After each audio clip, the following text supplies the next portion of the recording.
Happy New Year! And welcome to another episode of the Capcom Podcast. I'm Cameron. I'm Justy. I'm Anthony. That's Anthony. We And three welcome trees. to 2026. Wow. I already got a point, so I win. Huh? No, Yeah. that's not how that works. No, Justin got a point because they were punctual. Well, there's so much stuff in the group chat, Cameron. It's tough to follow along sometimes. This stuff. When I before said last night, Anthony told you check the posts that I made. Maybe you could have checked both of the posts that I put right after each other to know what movies we're talking about today, because we have a double feature that we're recording. But you will only have one movie today, my friends. But how's everyone's start into the new year been? I'm not going to start. Justin, you start, please. Oh, shoot, I was expecting to be last. Well, I've done nothing yet, we honest. I've been using this time to post-holiday season, talk to no one, do nothing, exist in a little cocoon, and hopefully the rest of 2026 could be the same. But I did watch a movie, so I'm off to a good start. Off to a great start. I've always done the same. I've been in my little world, trying to catch up on the tail end of 2025 because it kind of like kicked me in my butt a little bit with the working and stuff. So I'm just trying to rest and prep, and then take on 2026 next week.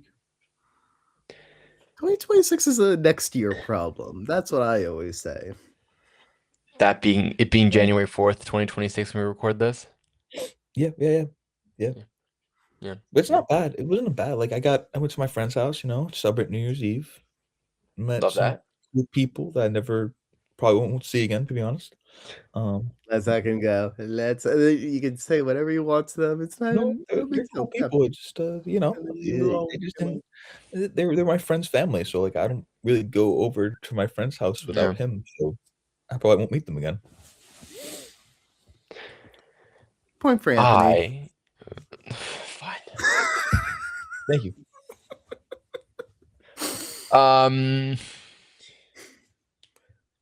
I'm shooting a movie next week, or this coming week. Claps for everyone. Claps for Cameron. Do I have a location yet?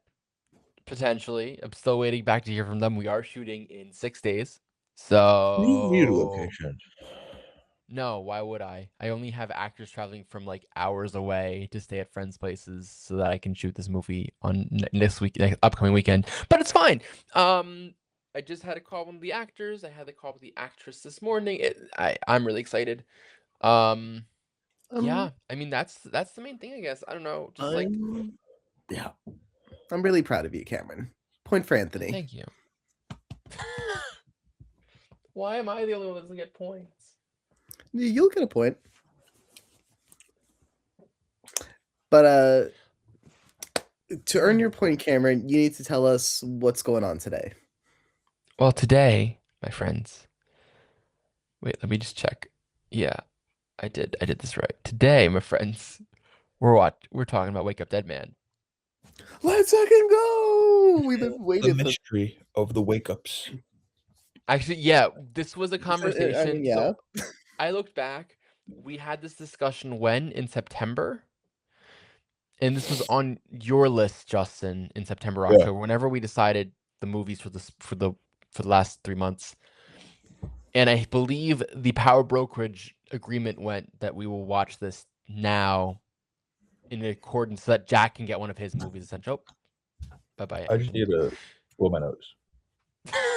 In accordance so that Jack get one of his movies in. Now, of course, Jack isn't here because he got all butthurt. No, I'm joking. I think he's out with his kid today watching a movie, which is like good for him. Family dad, respect. Family dad, yeah. But we are here talking about Wake Up. What is this, Justin? What is this? Oh shoot! Oh heck. Oh gosh. What's well, your I've been excited about this one for a long time. I'm a big Knives Out fan. Big old Ryan Johnson stan. What we got this week? Well, we got a series of mysteries starring one detective known as Ben Mont Blanc. a wonderful private detective who's a little silly, but always, and I say a little silly, just a little silly. He's not goofy silly, but he always finds a way to figure out the full scope of any big mystery, murder solving detective work. He always has the impossible crime in front of him. He knows how to crack the case here. Um, in this specific instance, um, I I feel like I'm gonna need like a little bit of help with the church related terminology, but It's okay. basically, I'm um, pulling up the stuff on my phone so that I have it pulling up the already. stuff. Man in charge of church died. Man second in charge of church is caught on camera saying, "I'm gonna get you," but he didn't actually do no murder. And detective come in and go, "Oh, what do I make of this?" When everyone says it's this guy, but maybe not this guy. We're gonna figure out the little story here and look into this man who's been poisoning the church in a like a deep rooted kind of way, and as well as its many consistent followers. And it's like a little murder mystery novel brought to life. Oh, they bring it up in the book, yes, or in the movie rather. Um, can we figure out who murdered the king of the church? That's the terminology, I believe. Yeah, it is terminology. Correct. The king of the The king. church. Yeah. Isn't it I forget what dang it. The Monsignor it Uh, is. uh, I'm glad I didn't have to pronounce it. Munschwa. Yes. Monsignor, I believe. Jefferson Wicks is the dead man. I mean, Will he wake up? will he wake Has he up? woken up? Here's to finding Or out. was it all a farce? Who's to say? Who's to Who's say? to say? um, This and movie is so Cameron, beautiful. yeah, Can we start with that, please? Can we start with how beautiful this film is? yeah. It is very beautiful. Like, it is. Oh, and the way Oh, that they work with lighting in this movie, especially in the church, where it's like the mood shifts, and that's when the clouds go over the light, and then Benoit Blanc has the idea, and that's when the light shines in the church. I'm like, yeah, I understand this is like meticulously like thought out and prepped, but like it's just so nicely done that it's just like I can't even be mad how on the nose it is. I don't care. I just love it. Like I just feel like that's how thought out this film is. Just like it would every be on the single moment nose if it feels so was a done. literal coming to God moment. Is that coming to Jesus? Is that Yeah. a thing people say? Yeah, But coming to it's Jesus. it's not Yeah. quite that for him. It's more complicated than that.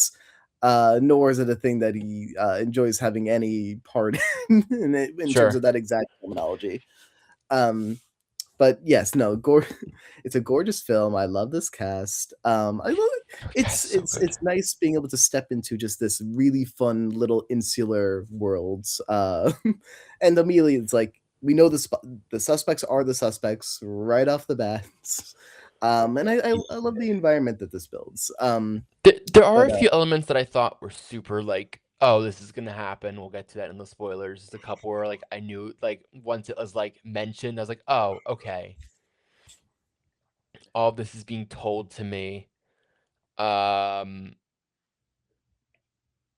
but still, I love it just the same.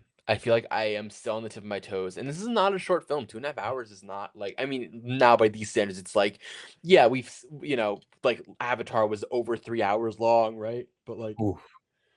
2.5, 2:45 is like still not a short film, and it keeps you No. gripping the entire time. I'm just like I am interested the Really? whole entire way. I thought the pace was a little slow, especially in Interesting. the beginning. whoa, whew. I Shots enjoyed fired, as it. they say. I liked it. I thought the pacing was a little slow in the beginning. Like the Interesting. first two scenes could trim down a tiny bit. And what would you say? Tell us about your overall experience. Have you watched the previous Knives Out movies? Yes, I What? have. My favorite Knives Out movie is Glass Onion. Mhm. The first one was fantastic. The second one is my by far my favorite. This one's really good too. I really enjoyed this one as well. It was a beautiful shot. Talking about what Cameron said, like I love that they used natural lighting a lot of time to light their characters and didn't rely on like it seemed like you don't rely on like C stands and other types of lighting to fill it, and they used the lighting for the depth, which is beautiful. The shot composition is quite magical, and the acting's phenomenal. I enjoyed it. It was a fun watch. I just thought it didn't pick up until like 30 minutes, 45 minutes within the movie. When Blanc showed up, maybe is that the turning point for you? I think A that little time bit code before probably. when Blanc showed up, yeah, around when Blanc showed up. I feel like it was just slow. Then as soon as Blanc showed up, it was okay. Mhm. Actually, I'm scanning through now. I think Blanc shows up more like 45 into the movie-ish. Yeah. Yeah, he's 40 about into what, a third into the film he shows up? mathing. Cause like the first third is Father Judd coming. I feel like none of this is a spoiler yet. Father Judd coming to the church, then him meeting all the like the core members of the church, which will become our suspects, Mhm. and then like the murder happening, and then Blanc showing up. Also, can we point out Blanc's introduction is like the funniest thing of all time. I love this moment so much. It is one of the like it is so purely Blanc in his characterization. And like, first of all, only Daniel Craig can play this character like this. Like, I feel like there's no one else like him that could play this character. Second, though, and I think this is the more important part of this, just this conversation between Judd and Blanc. I'm just like I'm cackling the entire time, waiting for like someone to give way.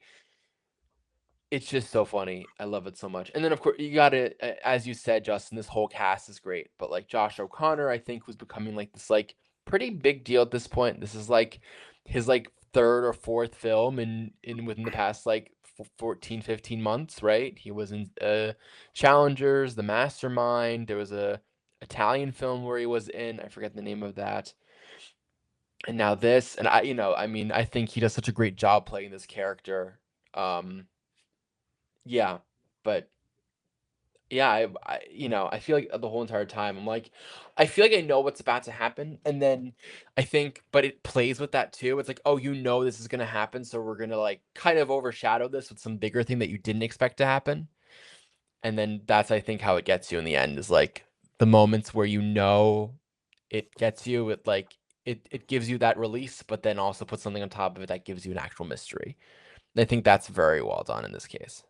It's a good movie for thinking that like half the cast is like the guilty one, the at some point or another, and yeah, it's you really buy into it, and so many different possibilities and realities, and then you know the Knives Out trilogy is very well known for it. Like halfway through the movie, big plot twist, or even earlier, later, like the subversion of expectations that people are so afraid of. But and I think I'm thinking this movie, it never veers into such a territory that it's gonna like make you lose sight of like the heart of the film, you know what I mean? Like you're always in the place of the lead character. I'm so much I can say without spoilers. Should we move into just I'll say this because I spoiler want to add to that favorites? because I think this is something that I think I really appreciate about this film and something that like a couple of films this like past year, even ones that we've had on this podcast, where I've made this complaint that I felt was like something that's been like an idea in the industry that I think this doesn't have, which is this film stays grounded the whole entire time. Like it goes crazy, it's all over the place, but it's grounded in every single aspect of this film. There's not like a moment where I'm like, what the heck just happened? There's always like, and even if that's the moment, it's like, oh, you're gonna explain this to me within like the next 30 minutes. I know that, and that's okay. I feel this film. Well, that's how I all the films of the guys of Knives Out were though. sorry.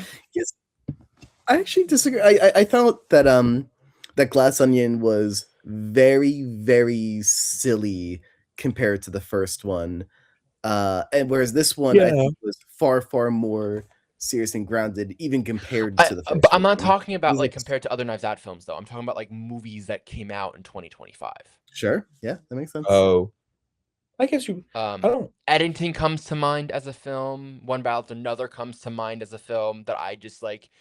I feel they sometimes like they're grounded, and then when they're not grounded, I'm just like, okay, this is when I turn off. And it's like, but it's just something that I've noticed over the past couple of months is like this is happening more and more, and this film doesn't do that, and I really appreciate it not doing so. Like just staying grounded, staying within like not even staying within its lane, but just like staying within like its theme and like knowing the limits to not alienate the audience of like into something that's more fantastical. It's like, oh no, we know what these very deep-seated the themes of like religion and faith and belief are and following, you know, a leader.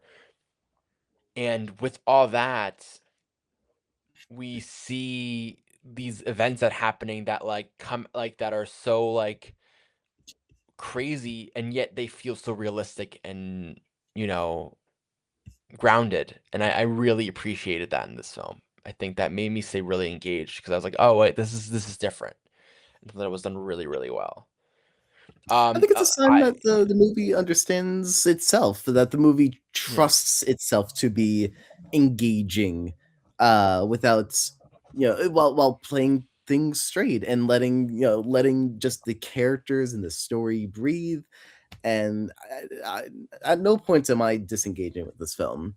And I think, I agree. That's impressive. I think it's a great movie. I would take Justin's lead now and go into spoiler territory, unless Anthony, you have anything else So to we say. could say things in specifics. What about the confessions of Monsignor Wicks? Oh, that's messed up. What? I hate this man. It is. Oh, I love it. It is so terrible. I love it. It's so funny. Just anything Yeah. to bring people to their limits. I mean, it's the not a cult nice of man. personality controlling people elements. I think we know figures that this movie's trying to unpack a little bit, within our culture, and they're not that subtle about it. I mean, Psy is like, give it a couple of years. I can make you president. Kind of insane though, right? Kind of insane. Kind of insane how I saw that and went, yep, that checks out. And I went, cool.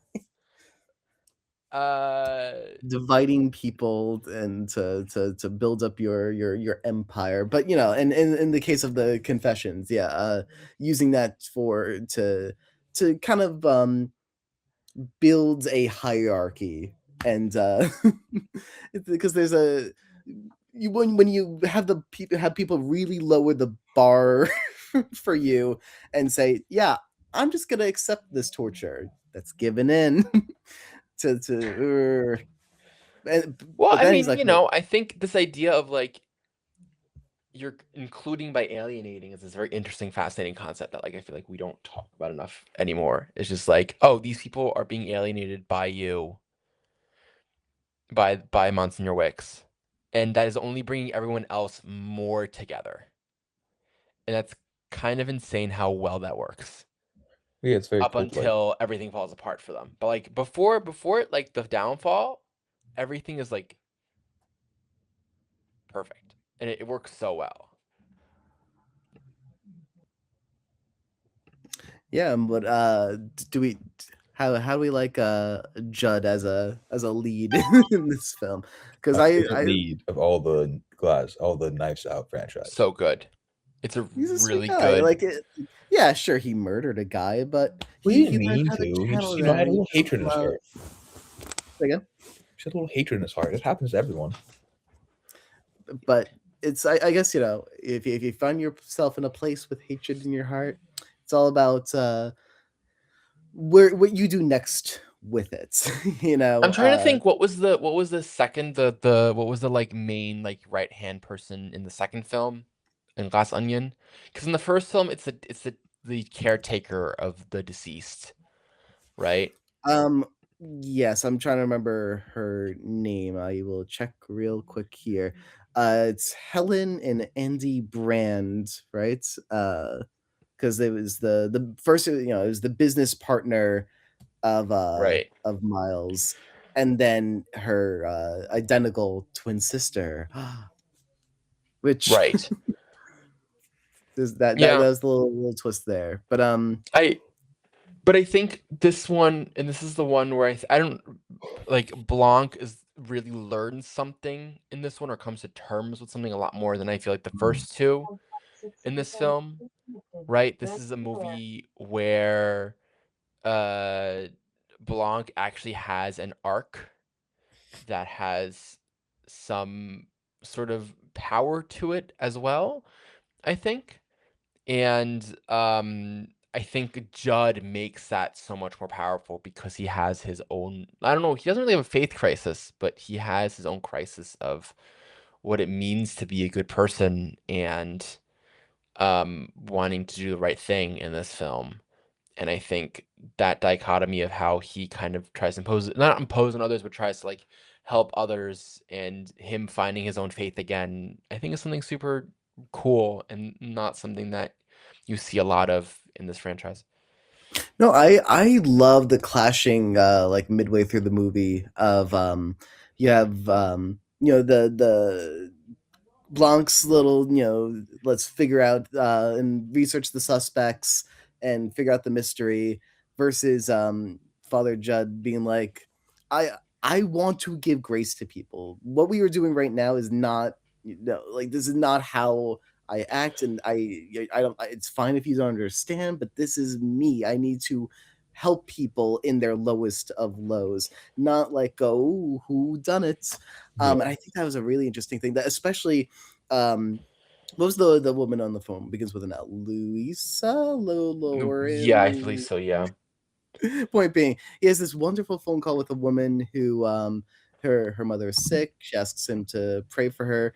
And that using that to like kind of come to terms with like, what am I doing here? This I want to be able to extend this grace to all people. That is my purpose here. I once lived and fought with anger, and I found the lights, and now I'm kind of pushing away from that to be like, ooh, I'm gonna catch someone, and it's just not this vibe. And I thought that was a very very cool, unique angle to all of this. It was a For powerful film. sure. It definitely puts priest and Catholicism in another light, of like a little more holiness. It gives you both sides of it, like the dark side of Catholicism and the light side of Catholicism. Well, I think it's what, to me at least, it's what what Catholicism or what a holy man can be versus what it becomes when power corrupts. Yeah. Right? Like Judd Well, is someone that Roman I see as Empire. someone super holy and like all that he cares about is like giving peace and love, right? It's that whole opening scene of the two sides of what what religion kind of does. We are in a war of belief, right? According to them, and you can either fight it or you can use it to give love and to show a different path of doing what is right. And Father Judd is showing the latter, whereas Monsignor Wicks is the former, right? Monsignor Wicks uses the hate and the power to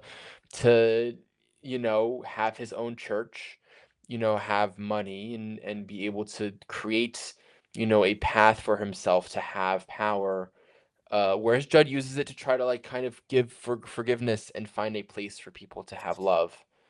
Um, yeah, I I think it's such a powerful film. It truly is. Yeah, I don't know. I came out of this film being like, man, this is such a good film. But like, I can't say that I was like wowed to a degree. I don't know if that makes sense. It was a Like, I was like, satisfying film. I don't it think was it's like super gonna satisfying. I was super win happy. anything. It's just like cool. It's a great film to just watch, to get your mind off of something. Yeah. So, yeah, I mean, Look, it's a solid movie.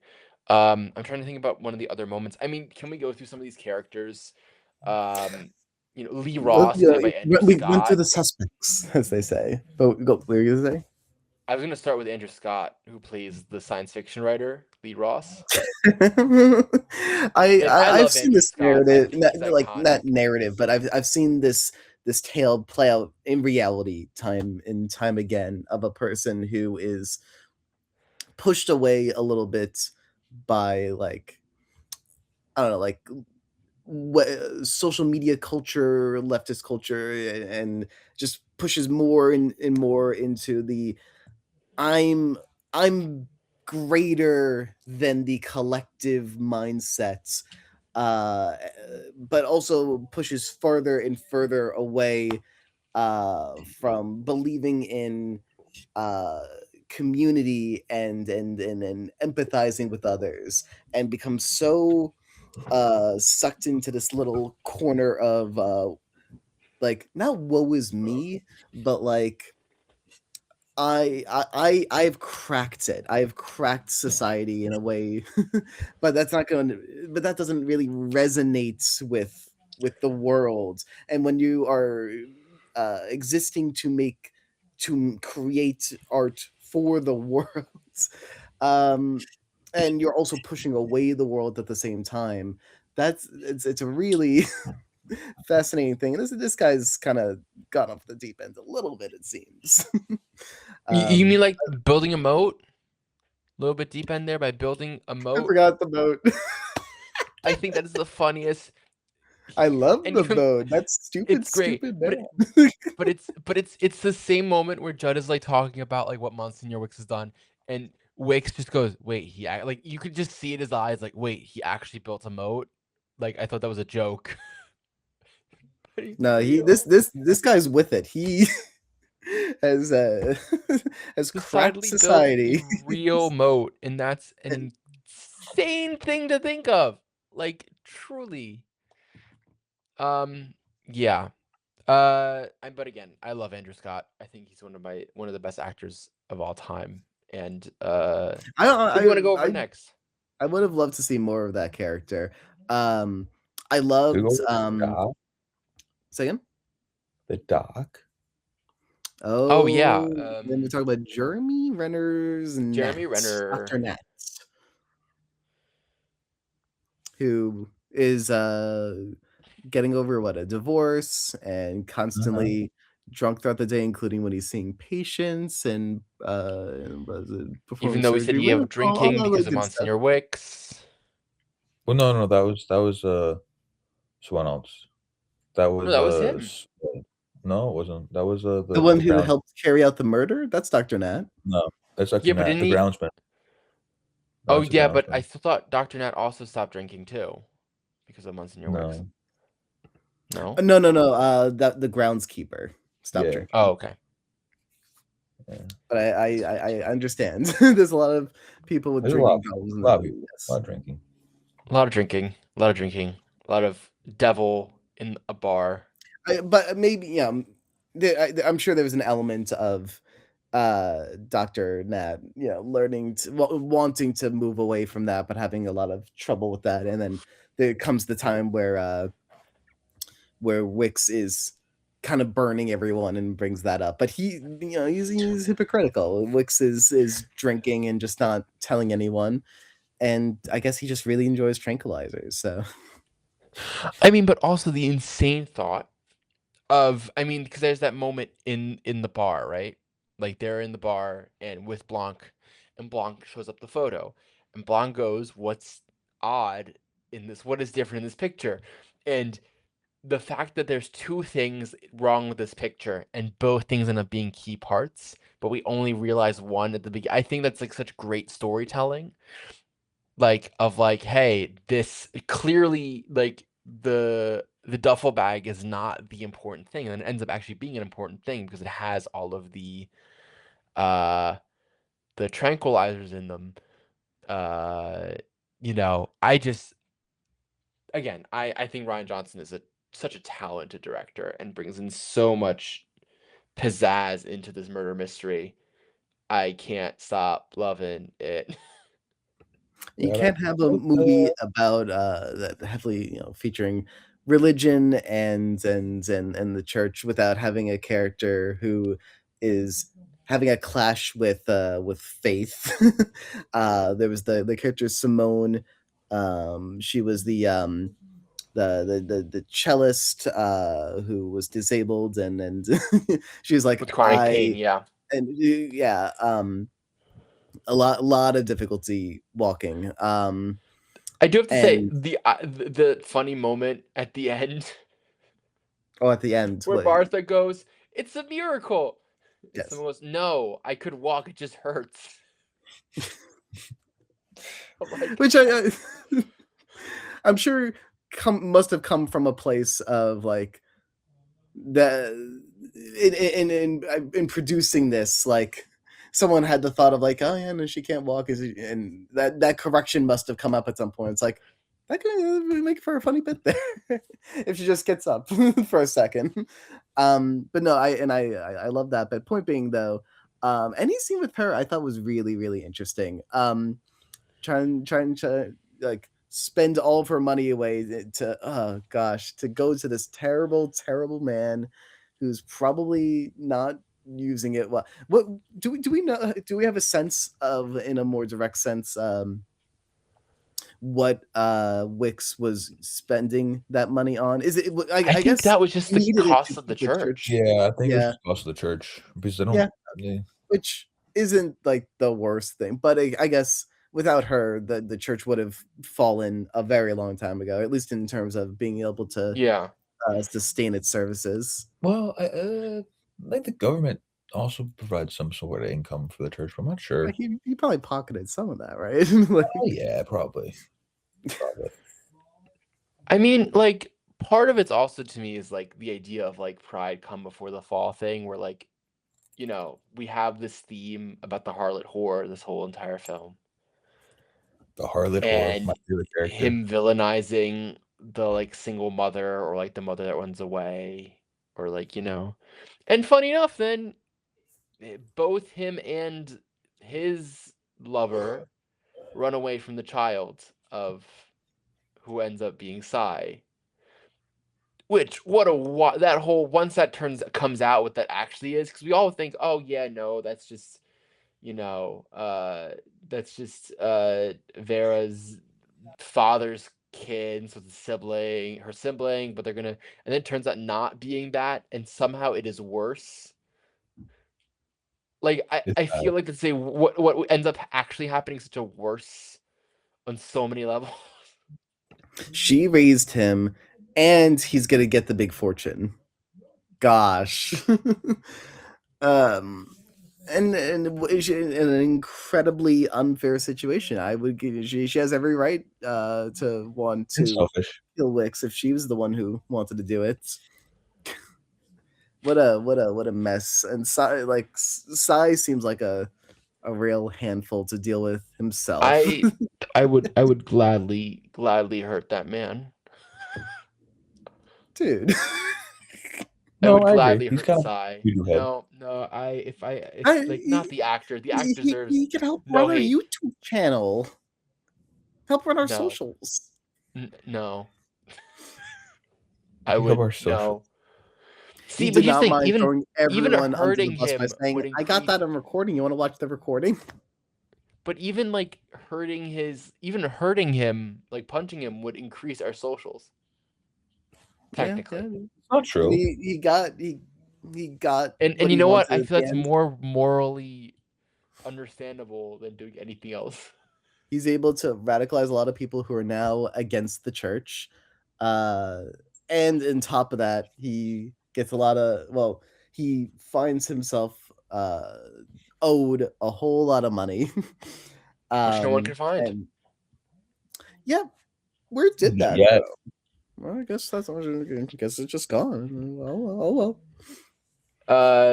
We have a few others here in the suspects. Oh no, we actually only have one more, right? I think.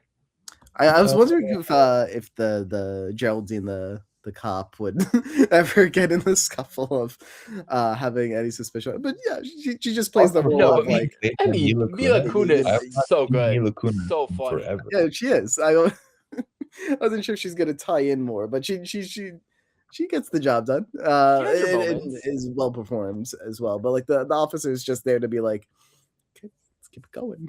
Let's keep things Go, going. come on, I want to arrest this guy. let's arrest him. And, Then wanna you get have someone in jail. Martha. Then you have Martha and her husband. Uh, Man, what a handful. What a well, clear. the groundskeeper, the husband is he a husband? I mean, they're together at the very least. They I must. think they are. I don't I thought know. they're married. They're, I thought they're okay, they're I married. thought married, they're married too. They love each other. but it is funny that the character that starts as like a joke, she starts as a running gag of, huh, I didn't see there. She's scary. Turns out to be the layered, complex, like emotional heart of the murder itself, and the biggest turning point of the film towards the end, and the route of Judd to have his holds his most important confessional, um, uh, confession, not It's confessional. a This is confession. Yeah, it's a confession. it's not a Who's the In a reality only show. confessional, but it's a confession other confession. than scenes other than Wicks that he did? And this is the only two that we see Father Judd do. Yeah. Well, I mean, Well, like yeah, in this church, right? Like this is I'm, her I'm sure giving him the over time confession he's is the done a lot actual of confession that he these. wants as a priest, so he could do his duty in his priestlyhood. I Yeah. don't know. But Priestlyhood. that That's that His that ending priestlyhood. scene where she's confessing and he brings her through everything, and shows Beautiful. so much grace to someone who tried to who committed murder and tried to frame him in the process. And just throws that away because this is her final moments, and he wants her to be her best self in that moment, I and to but I think provide grace to the Pearson who deserves it the least. I almost cried though at that moment because it's that like come to terms moment for her because like she knows already that she's been made, but also she knows that she's done wrong, right? Like you don't take the tranquilizer, the poison, knowing, thinking that you've done something okay, right? There's guilt in her, and the way that Father Judd and her, like how he shows the grace and how she shows remorse, like it's such a beautiful moment in the end of this movie where it's just like, man, like how beautiful is that, right? I don't know. It's a centerpiece of the film. It's you a great any great film will have the protagonist comes a long journey, learns something along the way, big or small, and is able to put it to the test in a real tangible way that is really is the culmination of everything all in one place. And that was this moment that you everything that the film wants to teach us can be then brought to a head here at the this should be and this should be a challenge for this guy, but it really isn't. It comes giving grace and love is so natural to him, and that's why we root for him as the lead here. It's a magical scene, and Which is Martha is just why a wonderful character in general. which What is are you why gonna say? Blanc, I think, has this arc too, where like he instead of doing this grand reveal, he doesn't. He's fine with saying, "Yeah, guy rose from the dead." Okay, Sure. and then And then lets this moment of knowing that Martha's behind it be quiet and personal and off camera, off stupid size camera. Yeah, could get all the publicity he wants, but that he's That's not what's important here. I mean, I did see it coming that he was gonna rise from the dead. I just wanted to see how, kind of thing. Uh, yeah, I thought that was Yeah, I really didn't know what to make of it for a very long time. I'm like, the movie does a good job of making you think, surely they're gonna explain this, right? Or I think is this the kind of movie like you wouldn't think based off of the franchise prior that this would be the kind of movie that just lets things end on supernatural thing happened and miracle occurs and sometimes that just happens. Like, Nah, I would have been surprised if we left it there. Um, and I'm happy that like kind of both elements happen where the world is allowed to think that that happened, but we do know the full story here, which I think is cool. very, very interesting. I love it. I love this movie so much. I really do. It was a I great think it's a way great to movie. start the movie. I loved it. It's I think the first Knives Out is still my favorite here by a little bit, but I think there's a close second. For sure. For sure. That's but and Glass Onion, I like as well. No, Ryan um, Johnson brings in a very, and I think especially when you put it in context to like this trilogy, but also the other big trilogy of this era of murder mystery has to be the remakes of the Poirot. Is that Poirot? I believe it's Poirot, right? The Agatha, is that Agatha Christie? I don't remember. oh You all Aggie. know what I'm talking about. Murder on the Orient No, I Express. don't know things.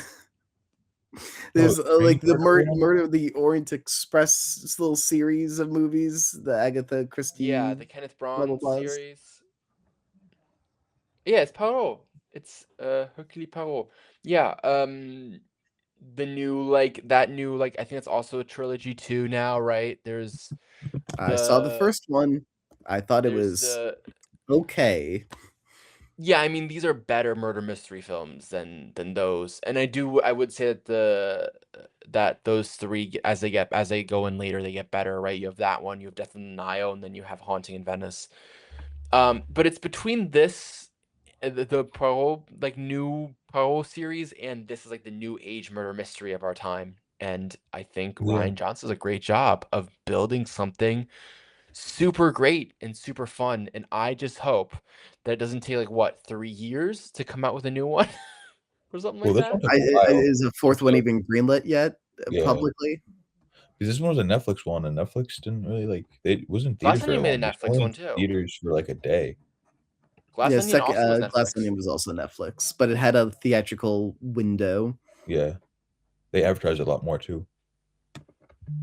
Yeah, maybe we'll get a. It sounds like Ryan Johnson would keep making these forever. I think people would keep watching these forever. Yeah, I think they're wildly popular as far as I could tell. But Netflix is a weird little creature. Honestly, all these streaming service companies are like just so up and down with.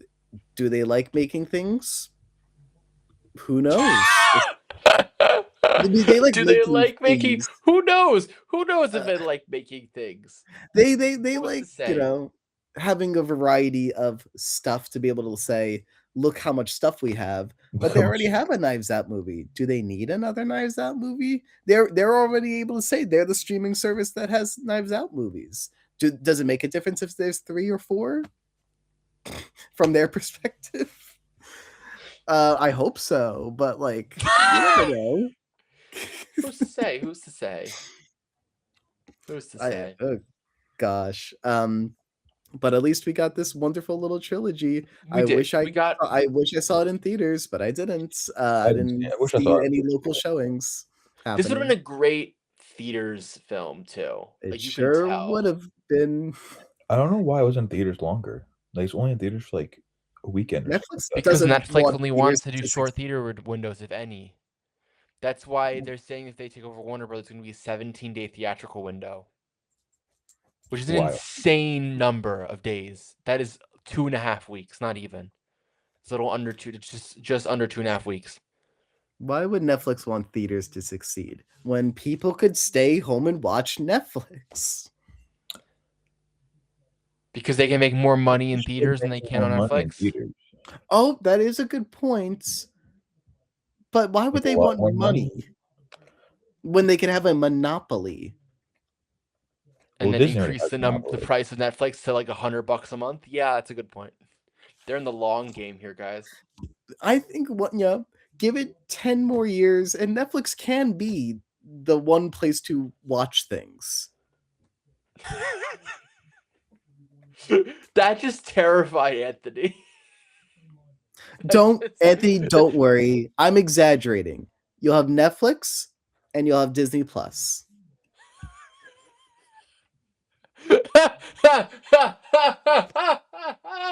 And then that turns into tears, right? That timing of Anthony going. Yeah, it happens,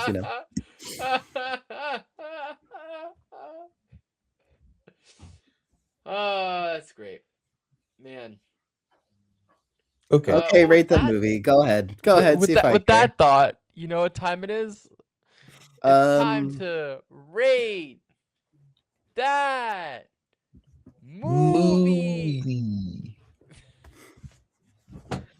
I'm gonna give this one an 8 out of 10. Howdy, folks. Man, me too, Anthony. I'm with you. 8 out of 10. What is this? Are you doing Blanc? Is that a Blanc? I don't know. I just kind of mimicked what Anthony was doing. What are you doing?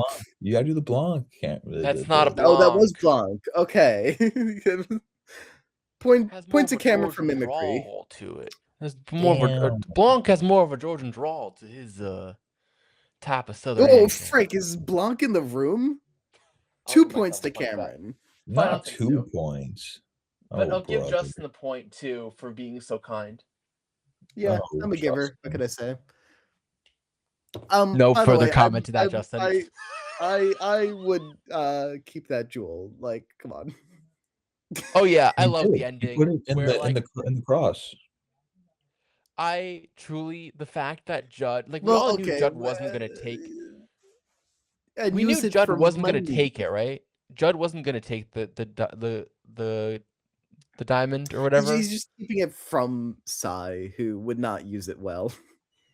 Like, but we knew that he wouldn't take it, so like I thought he was gonna hide it somewhere, and I thought that was one of the more like beautiful ways of hiding it. I was like, that's nice. But also, he should give it to me. I deserve it. Man. All right, folks. And I rate the movie a 13. The 13 out of what? I don't care. 10? 100? Man, you really hate this movie, Justin. 13 out of 100? No. That's gonna be alive. No. 13 out of 5. There you go. Cool.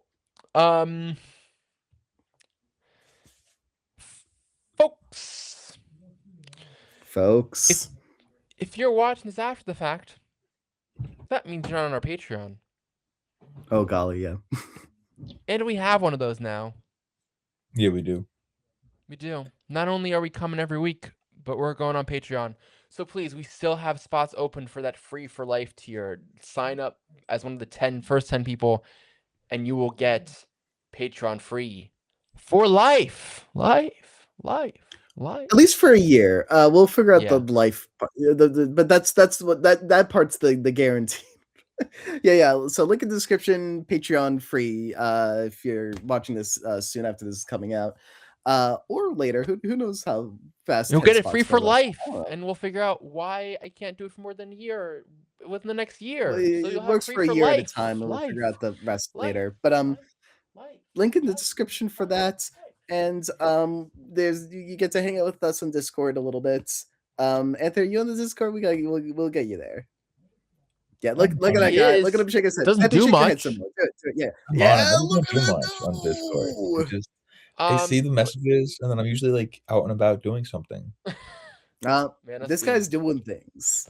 You can too. With us, I go on there and game sometimes.